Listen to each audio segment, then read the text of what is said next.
और चौधरी साहब, सबसे पहले तो मैं पूछना चाहूँगी कि जो तहरीक इंसाफ का जो एक वोट बैंक है, अब रिसेंटली जो कुछ अर्सा पहले तक तो प्रेस कॉन्फ्रेंसेस हो रही थी, जो तहरीक इंसाफ के लोग छोड़कर जा रहे थे वो प्रेस कॉन्फ्रेंस करते थे और एक नया बयानिया सामने आता था जो हम लोगों के लिए भी, सबके लिए एक शॉकिंग एक होता था कि इतनी क़ुर्बत रखने वाले इमरान खान के साथ कैसे एकदम पार्टी को छोड़कर जा रहे हैं। अब 2 रोज़ पहले जो उस्मान डार ने एक प्रोग्राम में जो सारी बातें बताई हैं, जो 9 मई के वाक़े को लेकर जो एक बयानिया बनाया है और जो सारा प्लान बताया उन्होंने कि किस तरीके से सब चीज़ों को इसको प्लान किया गया और किसकी ज़िम्मेदारी थी, इमरान खान को कसूरवार सारा ठहराया गया। आपको लगता है कि कोई शख्स अगर 5 महीनों के बाद गायब होने के बाद एकदम आकर इस तरह का बयानिया अपनाता है तो लोग उसको मानेंगे? पीटीआई के वोट बैंक पे कोई फ़र्क पड़ेगा इससे? जी बहुत शुक्रिया, आपने इतनी सारी बातें जो हाईलाइट की हैं।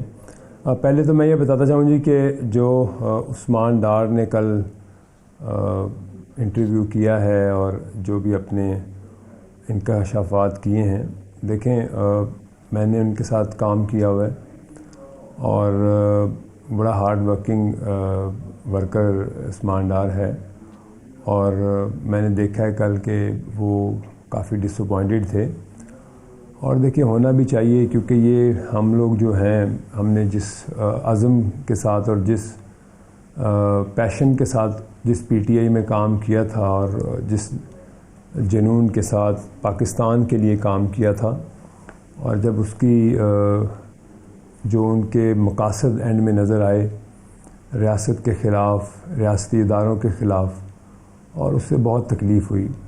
और जो ख़ास तौर पर जो शायद 9 मई को हुआ वो तो पूरी दुनिया ने देखा और उसकी जितनी मज़म्मत की जाए कम है। उसको तो बिल्कुल जितनी मज़म्मत की जाए कम है, लेकिन जो बयानिया एकदम ये लोग अपना रहे हैं, 9 मई से एक दिन पहले तक भी इमरान खान के गुन गाते ये लोग थक नहीं रहे थे, इमरान खान के कसीदे पढ़ते ये लोग थक नहीं रहे थे, और अचानक ये लोग जब गायब होते हैं, सामने आ रहे हैं और इमरान खान भी बुरा बन जाता है, सारी जिम्मेदारी भी इमरान खान की हो जाती है, ये लोग बिल्कुल मक्खन से बाल की तरह अपने आप को निकाल रहे हैं।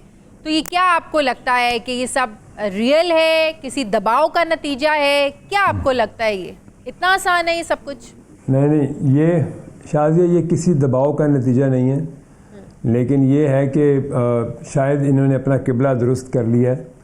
और बिल्कुल आप ठीक कह रही हैं कि उससे पहले इनके जो ट्वीट्स थे और जो इनके बयानात थे और पार्टी के लिए और डटे रहो और खड़े रहो, शायद अपनी गलती, इन्होंने इंसान हैं, गलती कर सकते हैं, हम सब करते हैं गलतियाँ, और इनको पता नहीं था, शायद आइडिया नहीं था कि पाकिस्तान को कितने बड़े नुकसान से गुजरना पड़ेगा इनकी इस जो है ना ऐसी एकदम से और ऐसी जो इनके बयानात से, ये एक्सट्रीमिज़म इसको मैं कहूँगा कि जिस तरह के एक्सट्रीम किस्म के इन्होंने जो इंतशार की सियासत की तरफ चल पड़े थे, शायद उन्हें एहसास हो गया।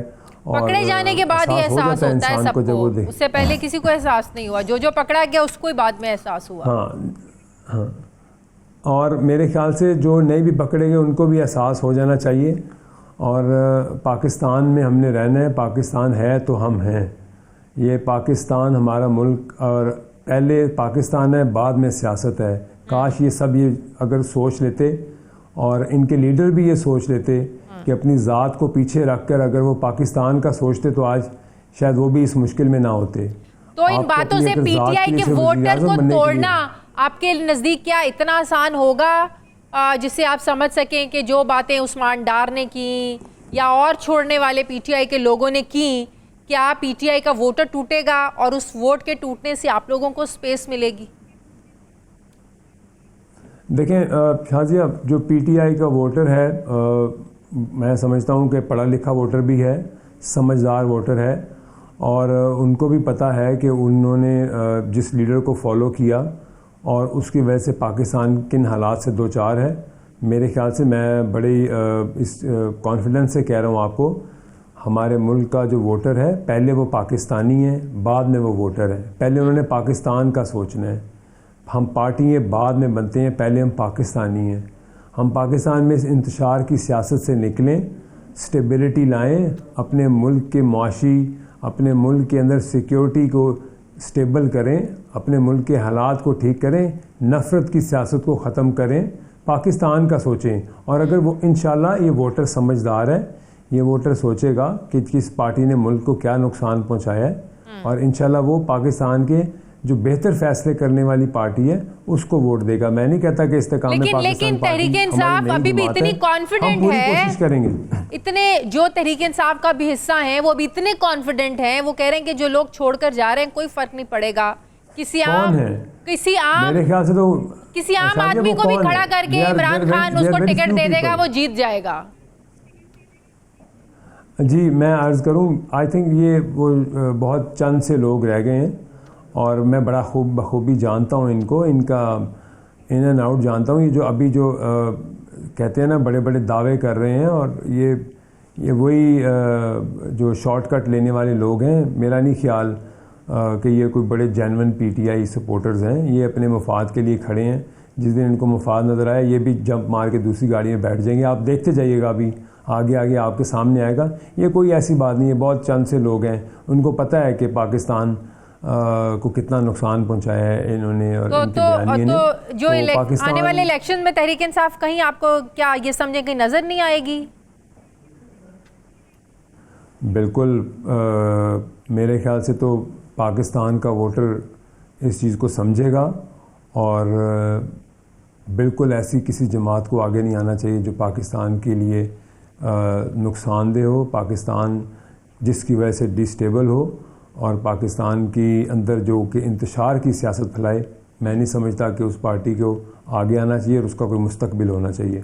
और आप देखेंगे कि कोई मुस्तकबिल नहीं होगा, चाहे वो कोई भी पार्टी हो।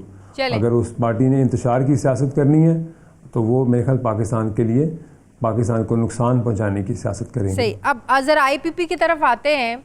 आप लोगों ने अपना पहला पावर शो करना है। सियासी जमातों की कोशिश होती है कि उस जगह पर पहला जलसा किया जाए जहां पर उन्हें पता हो कि यहाँ पर हमारी सपोर्ट ज़्यादा है, यहाँ पर लोग ज़्यादा आएंगे। जैसे तहरीक इंसाफ का 2011 का जलसा आपको भी याद होगा, मीनार पाकिस्तान का, जहाँ से ये जमात उभर कर सामने आई थी एक मजबूत सियासी जमात के तौर पर। लाहौर का इंतखाब क्यों नहीं किया आप लोगों ने? देखें पावर शो आपने कह दिया, हमारा ये हमने एक वर्कर कन्वेंशन स्टार्ट किए थे, और लेकिन ठीक है पावर शो है तो इंशाल्लाह ये सारी ज़िंदगी यही काम किया है, PTI में भी यही किया था, घबराया नहीं कभी, और चैलेंजेस लिए हैं। अल्लाह के फजल से इंशाल्लाह आप देखेंगे एक अच्छा पावर शो होगा हमारा। और लाहौर हो, फैसलाबाद हो, कोई भी शहर हो, जंग है हमारे वहाँ पे, शेख याकूब साहब हैं हमारे इलेक्टेबल हैं, और वो ऑर्गेनाइज़र हैं इस जलसे के। हमारी रीजन जो है अलीम खान साहब एक बड़ा जलसा ऑर्गेनाइज कर सकते हैं इमरान खान के लिए 2011 में। वाई नॉट अपनी पार्टी के लिए एक बड़ा जलसा लाहौर में? यस वाई नॉट, और इंशाल्लाह करेंगे, और आप देखेंगे लाहौर में ही करेंगे इंशाल्लाह, और मीनार पाकिस्तान में ही करेंगे। आज आपको ये भी मैं बताऊं, हमने किए हैं, हमें जलसा करना है, सियासत करनी है तो जलसों से क्या डरना। 21 अक्टूबर का देखने के बाद अवाम में जाएंगे, मियां नवाज शरीफ का देखने के बाद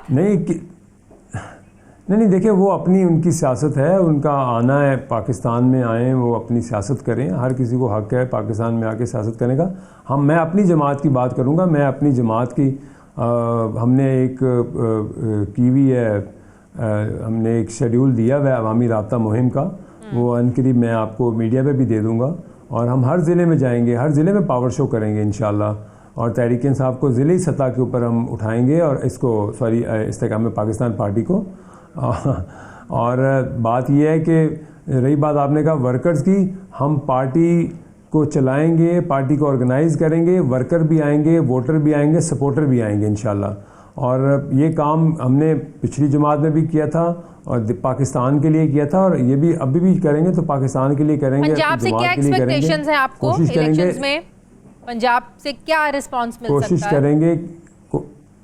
देखें मैं आपको बताऊं, अभी मैं बात ये करूंगा कि हमें हमारे मुल्क को स्टेबिलिटी की बहुत ज़रूरत है। हमें नए चेहरे आगे आने चाहिए, प्रोफेशनल लोग आगे आएँ जो कि पाकिस्तान की नुमाइंदगी करें, पाकिस्तान को मुआशी सूरत हाल से निकालें, क्राइसिस से निकालें, एग्रीकल्चर में काम करें, हेल्थ रिफॉर्म्स में काम करें। और सियासत करनी है तो आवाम की खिदमत करनी है, आवाम के लिए कुछ करना है। और इंशाल्लाह आप पंजाब की बात करती हैं, मैं पंजाब, सिंध, बलूचिस्तान और केपी के सब की बात करता हूँ। सब में अपनी पार्टी की नुमाइंदगी आपको नज़र आएगी। इंशाल्लाह आप थोड़ा वक्त दें, इलेक्शन का माहौल बनेगा, हम सियासी हर इत्तेहाद सूबे में भी किसी जाएंगे, के हम हर साथ ज़िले की सतह पे जाएंगे।